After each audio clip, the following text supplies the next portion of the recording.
Hola a todos, todas y todes. Bienvenidos, bienvenidas, bienvenides. Estoy muy contenta de que estés aquí. Estos videos tienen la finalidad de que nos formemos en temas relevantes en torno a la inclusión y son una forma de activismo en pro de la inclusión que esperamos que toquen tu corazón y tus deseos de trabajar a favor de la inclusión y de la diversidad.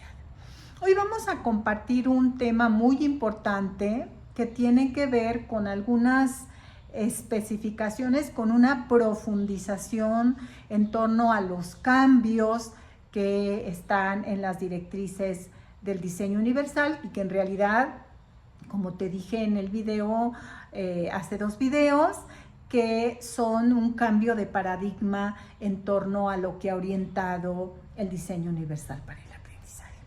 Pues vayamos a ello. Estos cambios son claves y tienen que ver con abordar sesgos, con mejorar y garantizar la inclusión en términos lingüísticos y culturales. Esta es una versión que trata de profundizar y trata de que alcancemos mayor claridad en lo que significa esto para nuestras prácticas y para el trabajo cotidiano, y son cambios que ya debieran estar en muchas de las prácticas docentes en Latinoamérica, ya que nuestros planes y programas de estudio tienen que ver con estos cambios paradigmáticos hacia una mirada sociocultural y crítica. Bueno, pues primero aquí te voy a ir poniendo las diapositivas. Tenemos esta que es abordar los sesgos relacionados con los modos de expresión y comunicación. Este aspecto se añadió para que seamos conscientes de esos sesgos individuales y sistémicos que desvalorizan algunas formas de expresión y comunicación, priorizando unas sobre otras. Esto tiene que ver con el poder, y desde la teoría sociocultural, los sesgos individuales y sistémicos son conceptos importantes que ayudan a entender cómo las desigualdades y las preferencias dentro de una sociedad influyen en la educación y en otros contextos sociales. Vamos a irnos deteniendo en cada uno de estos conceptos, qué son los sesgos individuales, qué son los sesgos sistémicos, pues para que podamos evitarlos y podamos trabajar en ellos tanto a nivel institucional como a nivel personal. Los sesgos individuales son prejuicios o predisposiciones que una persona puede tener debido a sus propias experiencias, a su cultura, a su educación, a su entorno. En la educación, los sesgos individuales pueden manifestarse cuando un maestro consciente o inconscientemente favorece de ciertos modos de expresión o de comunicación o ciertos modos de cultura. Que se alinean con sus propias preferencias, con su grupo social de pertenencia y con sus experiencias. Por ejemplo, un maestro puede valorar más la escritura que el habla o que el arte. Puede valorar más el español que la lengua nativa de los alumnos con los que trabaja. Puede valorar más la jerga de la clase media que a un niño que se expresa en la jerga de una comunidad. Influenciado, por supuesto, por la formación o por las predominancias culturales de la clase social a la que él mismo pertenece. Los sesgos sistémicos son prejuicios o desigualdades que están incrustados, que son parte profunda, transgeneracional muchas veces, que están en las estructuras y en la práctica de una institución o de una sociedad. En el ámbito educativo, los sesgos sistémicos se reflejan en las políticas institucionales, es decir, a quién se recibe en esta escuela, a quién no se recibe, quién está en la escolta. En muchas escuelas la política es los güeros y los bonitos están en la escolta. Resulta irrisorio, pero es real en muchas realidades, ¿no?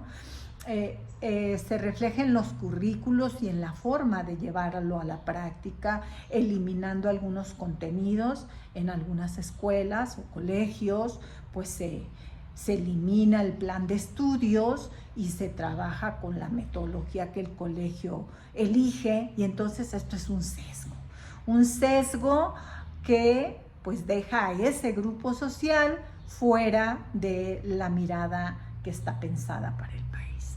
En formas de evaluación, que privilegian ciertas formas de conocimiento en diversas formas de expresión. Por ejemplo, un sistema educativo que prioriza la evaluación escrita sobre otras formas de demostración del conocimiento, como proyectos, presentaciones orales o actividades prácticas, está mostrando un sesgo sistémico.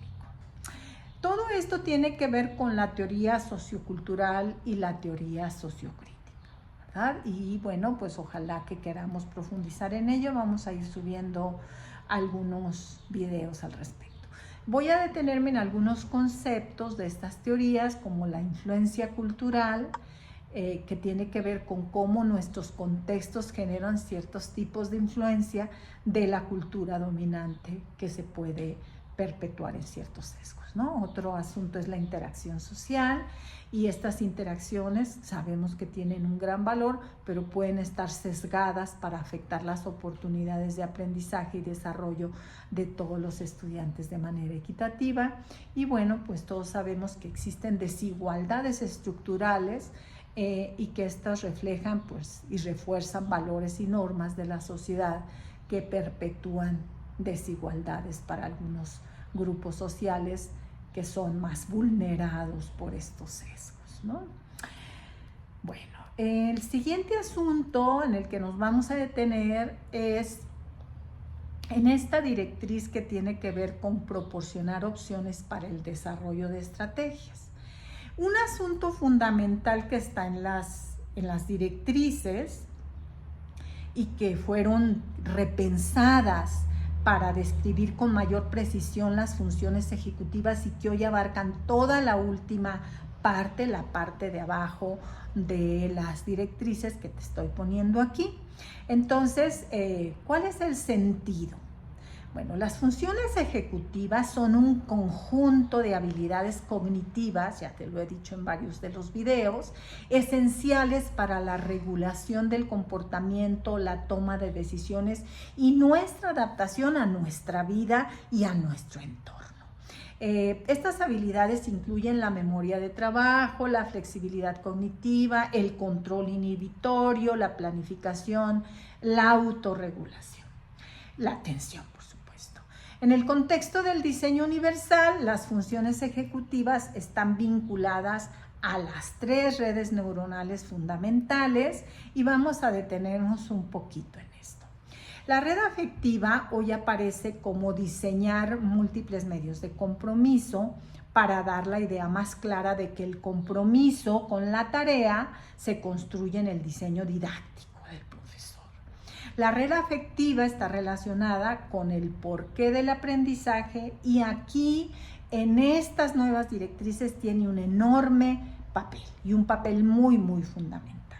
Se encarga de la motivación, del interés, de la implicación emocional en las actividades de aprendizaje. Las funciones ejecutivas son cruciales en esta red para la autorregulación emocional, pero también para promover esa manifestación de las emociones como está expresado con toda claridad en la pauta final de la esquina inferior, ¿verdad? Las funciones ejecutivas ayudan a los estudiantes a establecer y mantener la motivación necesaria y como he dicho, es una alegría que en estas directrices aparezcan porque hoy tenemos una pauta muy hermosa que dice animar y diseñar opciones para la capacidad emocional. Entonces esto es muy lindo, ¿ah? Bueno, entonces en la siguiente red que tiene que ver con diseñar opciones, la representación para el reconocimiento, múltiples opciones para ello, pues esta red está involucrada con la identificación y la comprensión de la información, con el reconocimiento de patrones, etc.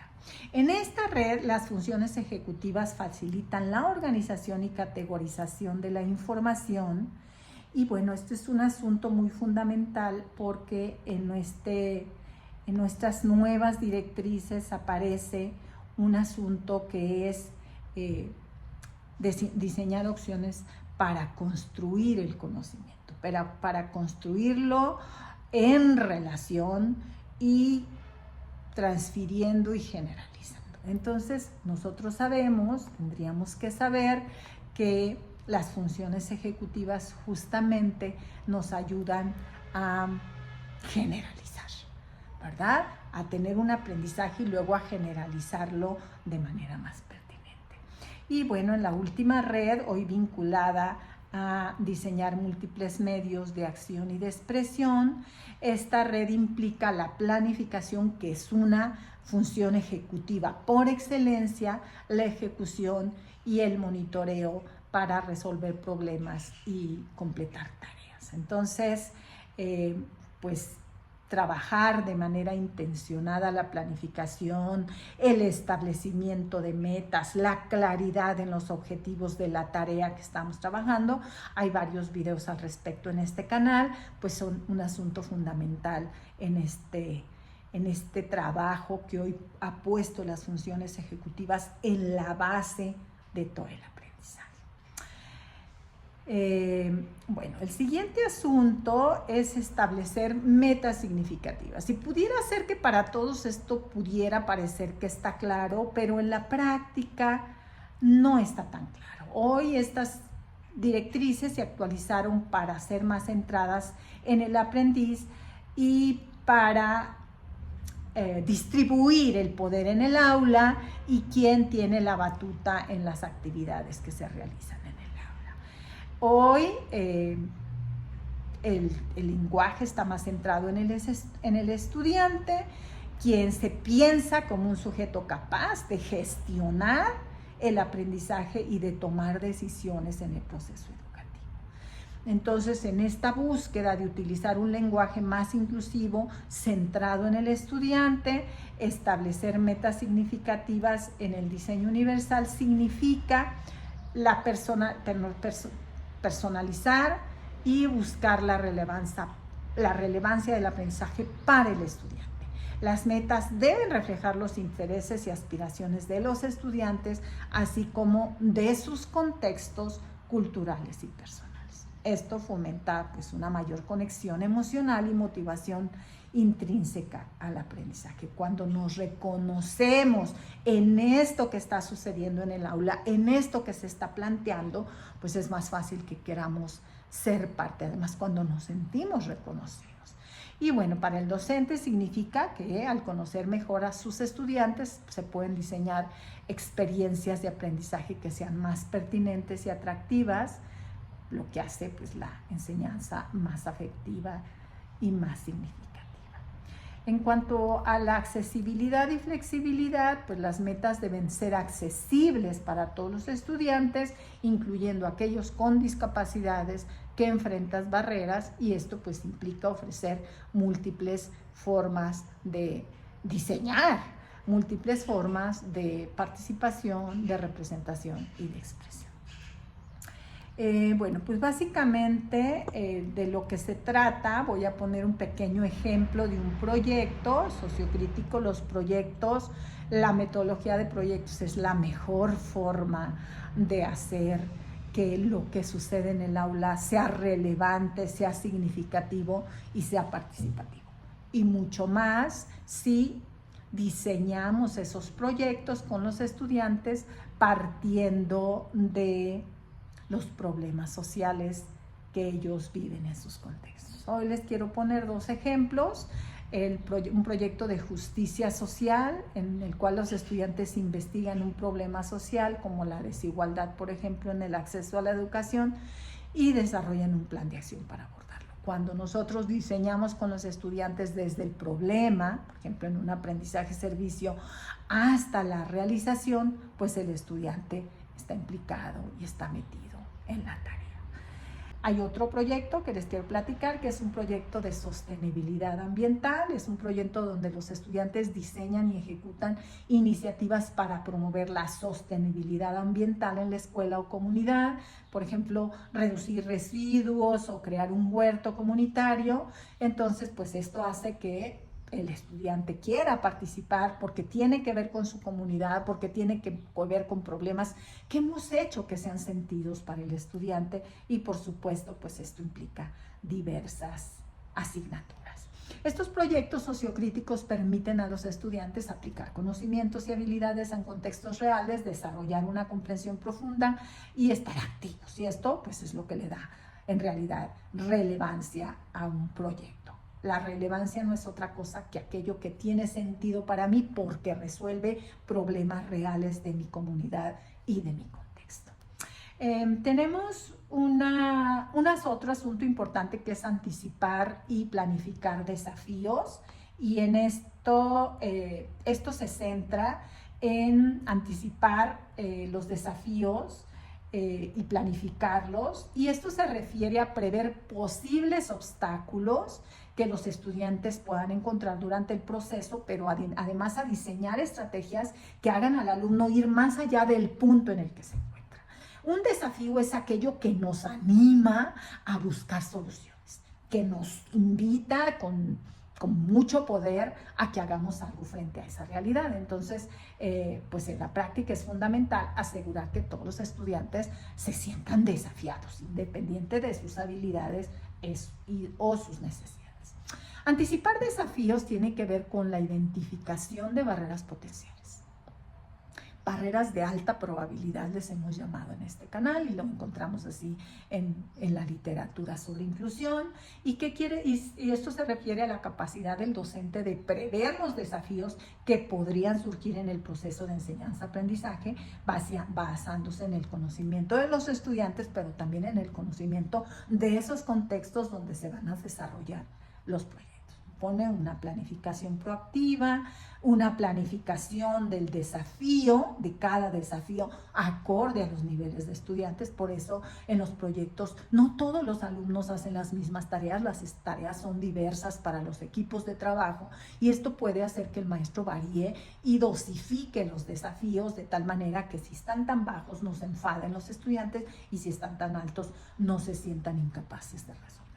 Estrategias diferenciadas. Aquí en el canal hay un librito de Tomlinson sobre estas estrategias diferenciadas, si quieres profundizar.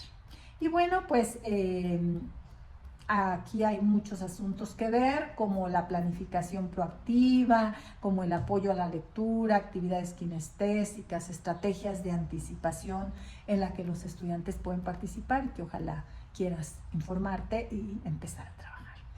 Un asunto más es la organización e información de recursos. En de lo que se trata es de promover un enfoque de codiseño entre los estudiantes y maestros, y pues nada mejor para lograr un codiseño que el trabajo por proyectos, que desde que se piensa el proyecto estamos trabajando juntos el maestro y los alumnos, pero el maestro también considerando y recuperando lo que el plan y programa le propone, ¿verdad? Entonces, pues el proyecto, te voy a dar un proyecto más.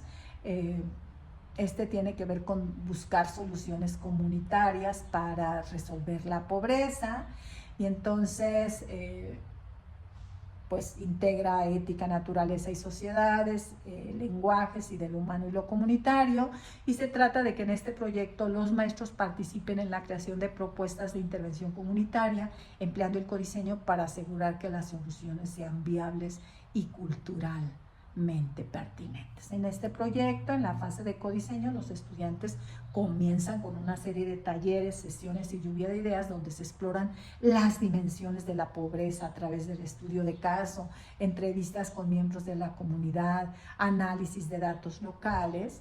Y entonces, pues la idea es que a partir de aquí formulemos algunas hipótesis y propuestas basadas en los hallazgos de este primer momento de la investigación. Luego tendríamos que hacer el desarrollo del proyecto, y la idea es pensar en un proyecto comunitario que puede incluir campañas, que puede incluir contacto con las empresas cercanas, incluso con el gobierno, para generar alguna solución a la pobreza de este contexto. Entonces, pues en este enfoque se promueve, por supuesto, el codiseño, pero también se trata de equilibrar los mecanismos de poder que suelen operar en todas nuestras aulas, donde el poder y las decisiones las tiene el maestro y el alumno escucha, calla y absorbe lo que se le da. La capacidad de monitorear el progreso no tuvo cambios, pero nos vamos a detener en la directriz de diseñar opciones para dar la bienvenida a los intereses e identidades. Este es un asunto nuclear en los cambios del diseño universal para el aprendizaje y tiene que ver con que pues tenemos que honrar y sostener la variabilidad de identidades de los estudiantes y activos de los entornos de aprendizaje. Y aquí me gusta mucho que aparecen los talentos como un asunto de estas identidades que hemos tenido abandonados, como son los alumnos sobresalientes o los de altas capacidades, como son nombrados en Europa.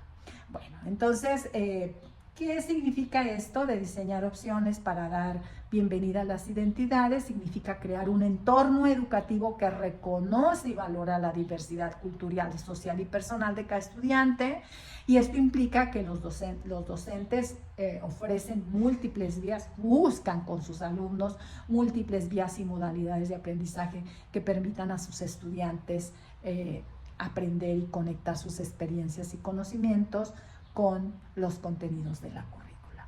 Esto incrementa la relevancia y fomenta un sentido de pertenencia y respeto por la diversidad. Al incorporar proyectos, ejemplos y recursos que reflejan diversas culturas, lenguajes y experiencias, los docentes pueden ayudar a los estudiantes a verse representados en el material educativo, pues lo que hace que nos sintamos todos incluidos y que nos sintamos parte.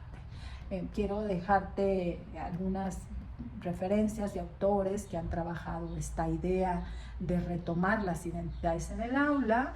Aquí te voy a ir escribiendo los nombres para que los puedas reconocer y buscar sus textos en la red. Uno es James A. Banks, es uno de los pioneros de la educación multicultural. Él ha desarrollado teorías y prácticas que enfatizan la importancia de reconocer y valorar las identidades culturales de nuestros estudiantes. Gloria Ladson-Billings es conocida por su teoría de la pedagogía culturalmente relevante. Y bueno, no solamente tenemos también autores latinoamericanos, todos los autores de las pedagogías del sur han trabajado sobre este asunto.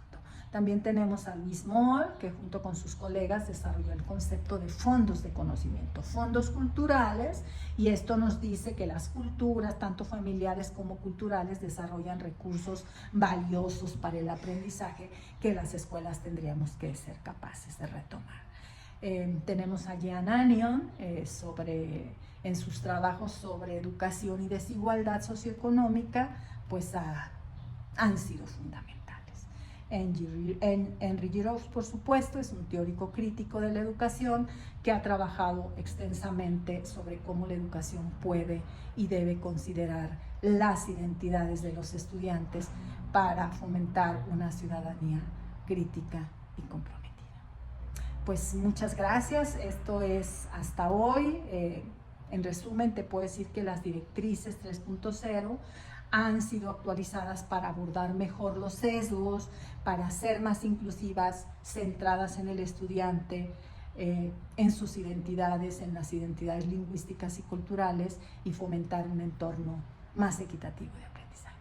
Pues esto es todo por hoy, gracias por acompañarnos. Si no te has suscrito, por favor suscríbete, danos un like y déjanos un comentario, me encanta saber de ti. Muchas gracias.